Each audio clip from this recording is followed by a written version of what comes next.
All right, well, as 2020 comes to a close, I think it's safe to say this has been one of the more difficult years for many. I think it is safe to say that, Emily. It has been a rough one. Yeah, ABC4's Haley Hendricks takes a look back at the moments during the COVID-19 pandemic that really shaped this past year. Haley?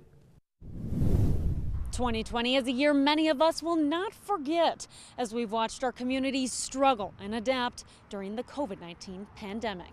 At the start of 2020, Chinese officials were racing to contain the beginnings of COVID-19.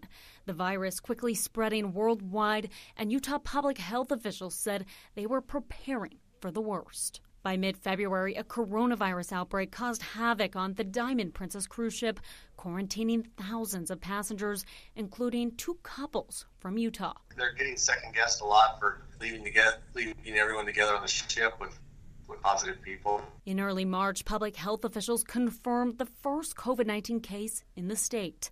Days following, a stay-at-home order was enacted, shutting down non-essential businesses and forcing kids to learn online and leaving parents to figure it out. There are kids that rely on the school for so many services that this remote learning puts our most at-risk kids in more risk. Many left unemployed, and a stimulus check passed by the Trump administration to help them stay afloat. Hospitals filled at capacity, and healthcare workers on the front lines working around the clock. And we didn't ask to work a pandemic.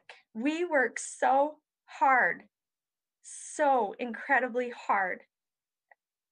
But we're getting tired. By early summer, some cities and counties began mandating masks. This order from our Utah Health Department to help us all be safe. And by October, Governor Gary Herbert announced a statewide mask mandate. Back to school brought its own set of challenges. We do know that age group has been responsible for a lot of our cases and in the start of the surge that we're currently in. Masks required and test to stay programs put into place for students. And despite local health officials' plea to stay home for the holidays, millions of Americans packed their bags. I mean, you could die at any moment, so you might as well go see your loved ones, is kind of the way I look at it. And a vaccine brought hope into a new year. I think that it's just going to give everybody the confidence that we can continue to do our job and we can continue to care for our community. Reporting in Salt Lake City, Haley Hendricks, ABC4 News.